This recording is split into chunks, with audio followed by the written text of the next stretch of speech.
Welcome back to the Dream More Stay True channel. It's your boy Moon, back here again. Another episode of Mile to Marathon. The fourth episode, the final episode. Just thinking about, it's a lot going on right now. The Los Angeles wildfires are taking place. I just want to send my prayers and condolences out to people that have lost their homes, lost family members. Just praying for everybody. Been training for this marathon for many months, kind of like a compilation of both 2022 and 2023 and 2024. So a couple of years. Making this marathon attempt was very important to me.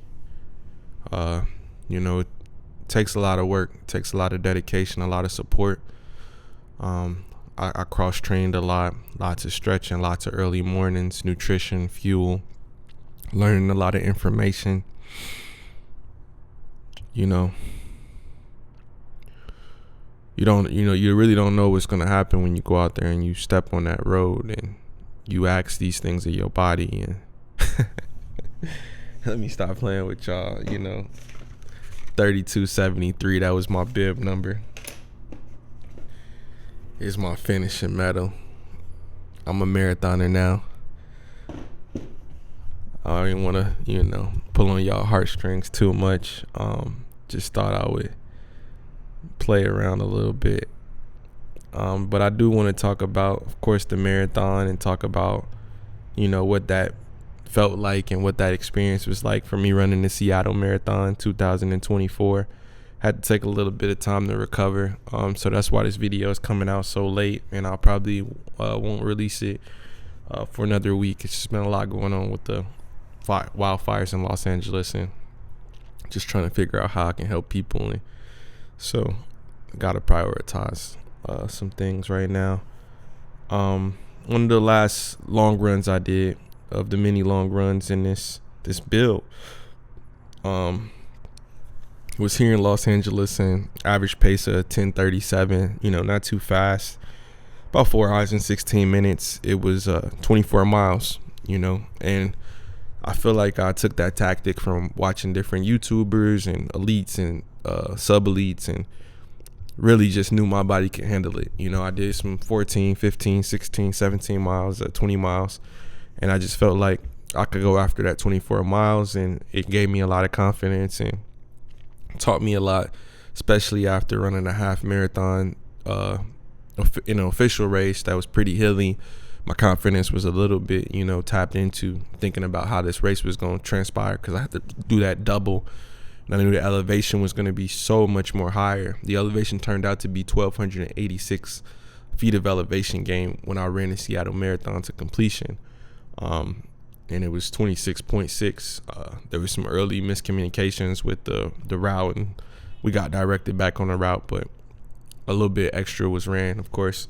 That happens in many races. But yeah, that 24 miles, that 24.2 gave me a lot of confidence. Following that, I went to Chicago. And something I learned throughout the marathon build was to not allow life moments where you had to run less miles or you didn't get enough sleep.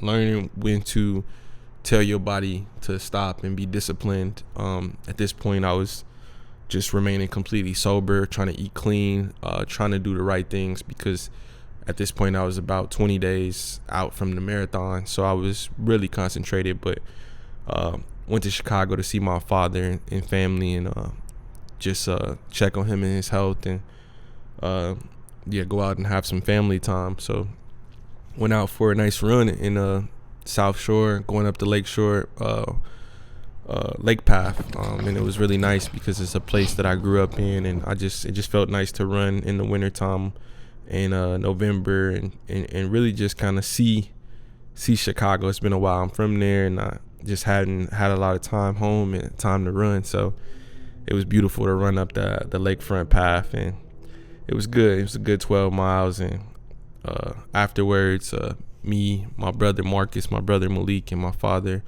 my mother came over and we all watched the Bears lose and kind of, joked and talked and laughed, which was really good. My mother and father aren't together, but they, came together to share some time. Unfortunately, while my mother was visiting outside, the Kia boys were striking her car. They weren't able to get away with it, thankfully, but the car was damaged and we had to get it towed. That was the morning I was supposed to go to the airport, so that was unfortunate, but we were going to get breakfast, but we didn't. I ended up getting the Vernon's and, a really delicious, home Chicago Italian beef, which was great. Garrett's popcorn. Of course, I had to get into some Chicago, traditions with food. And then I flew back to Los Angeles.